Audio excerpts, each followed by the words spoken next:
পৌরসভার chairman, vice chairman, কাউন্সিলররা এক একটা বড় চোর ডাকাত, মানুষের টাকা আত্মসাৎ করছে। আইনের মাধ্যমে বিচার হবে, কেউ রেহাই পাবে না। সময় লাগবে কিন্তু কেউ রেহাই পাবে না, রেহাই পাবে না। এরা সব চোর, এক একটা বড় চোর। আমরা অনেক ভদ্রতায় ডিম থেরাপি দিচ্ছি না, এদের ডিম থেরাপি নয়, এদের জেলের ঘানি টানাবো আমরা, সেই ব্যবস্থাই হচ্ছে। তখন ডানকুনি যে এই চেয়ারম্যান বিভিন্ন খাতে টাকা চুরি করছে, তখন চেয়ারম্যানের 3টে চুরি ধরা পড়েছে। তৎকালীন সরকার চেয়ারম্যানকে আড়াল করে একজন ব্যক্তি কেসিয়ার ছিলেন, তার এগেইনস্টে এফআইআর করেছে। আমরা দাবি জানাবো যে আবার সেই সমস্ত কেস রিওপেন হোক এবং নতুন করে এই চোর দুর্নীতিগ্রস্ত চেয়ারম্যানের শাস্তি হোক। নতুন সরকার ক্ষমতা আসার পর তার উন্নয়নমুখী কাজ সারা রাজ্য জুড়ে চলছে।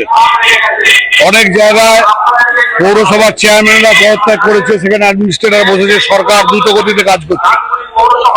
নতুন সরকার প্রত্যেকটা পুরসভাকে নির্দেশ দিয়েছে যে কনজারভেন্সির যে সমস্ত কাজ, ড্রেনেজের কাজ, সামনে বর্ষাকাল, দ্রুততার সঙ্গে সম্পন্ন করতে, যাতে মানুষকে জল যন্ত্রণা ভোগ করতে না হয়, এবং পানীয় জলের সঠিক ব্যবস্থা করতে। কিন্তু ডানকুনি পুরসভার চেয়ারম্যান সহ কাউন্সিলররা এত বড় অপদার্থ যে তারা এত অর্থ লোলুপ, অর্থের লোভে, কাটমানির লোভে এখনো গদি আগড়ে বসে আছেন, কিন্তু কোন রকম কাজ করছেন না। ডানকুনির মানুষ, ডানকুনির ভারতীয় জনতা পার্টির কার্যকর্তারা সৌজন্য দেখিয়ে তাদের উপর ডিম থেরাপি করেনি, তাদের ঘেরাও করেনি, কিন্তু সাধারণ মানুষের ন্যূনতম পরিষেবা তারা না দিয়ে নিজেরা মাঝে মাঝে পুরসভা আসছে, গল্প করছে, চপ কাটলেট খাচ্ছে, চলে যাচ্ছে। এটা আমরা ভালো চোখে দেখছি না।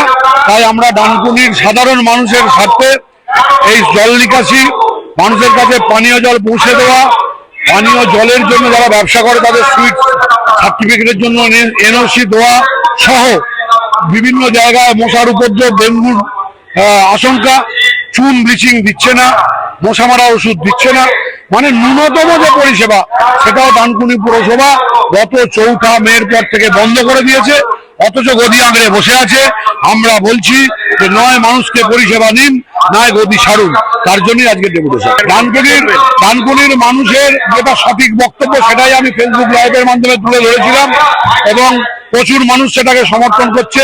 ডানকুনির মানুষও চাইছে যে পুরসভা পরিষেবা দিক, নাহলে পদ আঁকড়ে বসে না থেকে পদ ছেড়ে চলে যাক সরকার।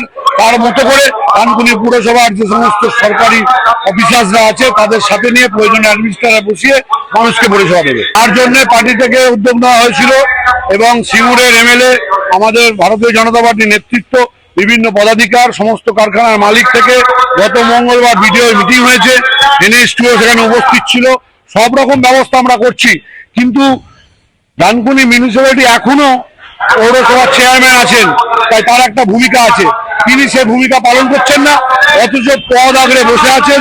তার একটাই পলিসি যে মানুষকে পরিষেবা দেবে না, আর ভারতীয় জনতা পার্টির নামে বদনাম করবে, যেহেতু সরকারটা ভারতীয় জনতা পার্টির। কিন্তু বলি, মিউনিসিপ্যালিটি একটা স্বতন্ত্র প্রশাসন, এখানে সরকারের কিছু করার নেই। তারা যদি তাদের পদ থেকে পদত্যাগ করে, তাহলে সরকার দায়িত্ব নিয়ে মানুষকে পরিষেবার ব্যবস্থা করবে। তাই আমাদের আবারও অনুরোধ যে আপনারা নয় পরিষেবা দিন, নয় পথ ছাড়ুন। একটাই হুঁশিয়ারি, মানুষের পাশে থেকে মানুষের কাজ করুন, নাহলে পথ ছাড়ুন, নাহলে ডানকুনির মানুষ ক্ষমা করবে না। আমরা ডানকুনি মানুষের কে সাথে নিয়ে আজকে আপনাকে এখানে ঘেরাও করে রেখে দেবো যতক্ষণ না সমস্যা মুক্ত হচ্ছে ডানকুনিবাসী। বিভিন্ন জায়গায় জল সাপ্লাই হচ্ছে, কিন্তু আমাদের এখানে হচ্ছে না। সেটা ডানকুনি পুরসভার অযোগ্যতা, অক্ষমতা, তারা এখনো করে উঠতে পারেননি। কেন? তারও কৈফিয়ত দিতে হবে। 15 বছর তারা ঘুমোচ্ছিলেন, এখন বলছেন ভ্যাট তৈরি হচ্ছে না। এতদিন কেন করেননি? এখন আমাদের চাপে তিনি বলতে বাধ্য হচ্ছেন, কিন্তু এখনো কোনো সমস্যার সমাধান করেনি। এখনো ডানকুনির আবর্জনা ডানকুনিতেই পড়ছে, দুর্গন্ধ, জনবহুল এলাকায় আবর্জনা ফেলছে, মানুষ অতিষ্ঠ হয়ে যাচ্ছে তার পলিউশনে, তার দুর্গন্ধে। তাই ডানকুনিকে ময়লার যে যন্ত্রণা তা থেকে মুক্তি দিতে হবে, জলযন্ত্র থেকে মুক্তি দিতে হবে, পানীয় জলের সমস্যা থেকে মুক্তি দিতে হবে। এটাই আমাদের মূলত দাবি।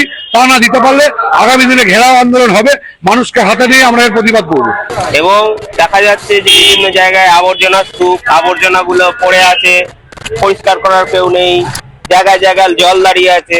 আমাদের যেমন ওয়ার্ডের আমি গেছি, ওইখানেতে অনেক মানুষ বাড়ি থেকে বেরোতে গিয়ে 1 হাঁটু জলে পা দিয়ে নামছে। এই বর্ষার শুরু, এখন এই সময় যদি পৌর বোর্ড কাজ না করে, তাহলে মানুষ বিভিন্ন যে নিত্য প্রয়োজনীয় যে জিনিস পরিষেবাগুলো থেকে ব্যাহত হবে, না পাবে খাবার জল না পাবে, নিকাশি ব্যবস্থার সুবিধা না পাবে, তার ময়লা স্তূপ হয়ে জমে থাকবে, কোনো পরিষেবাই পাবে না। এই পরিষেবাগুলোকে ইমিডিয়েট রেস্টোর করা দরকার, এবং যদি আগের যারা আছেন তারা না চালাতে পারেন, আমার মনে হয় তাদের পদ ছেড়ে দেওয়া উচিত, পদত্যাগ করা উচিত, যাতে নতুন পৌরসভা দায়িত্ব নিয়ে একটা সুন্দর ডানকুনি, যেটা আমাদের স্বপ্নের ডানকুনি, গড়ে তুলতে হবে। ডানকুনি নাগরিকবাসী সুন্দর ডানকুনি গড়ে তোলার প্রকল্প, মানে যে স্বপ্ন, যেটা সব জায়গাতে চলছে, যত সুন্দরভাবে এলাকাগুলোকে পরিষ্কার পরিচ্ছন্ন রাখা যায়। জানেন আমাদের মাননীয় প্রধানমন্ত্রী, যশস্বী প্রধানমন্ত্রী নরেন্দ্র মোদীর একটা অভিযানই আছে, স্বচ্ছ ভারত অভিযান।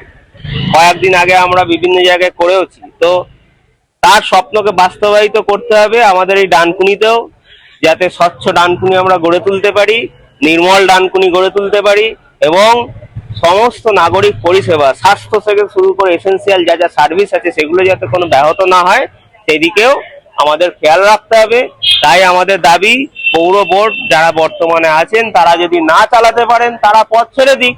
আমাদের ভারতীয় জনতা পার্টির আমরা নির্বাচনে লড়বো, লড়ে যদি আমরা পৌর বোর্ড গঠন করব নিশ্চয়ই, এবং আমরাও একটা সুন্দর ডানকুনি গড়ে তুলবো।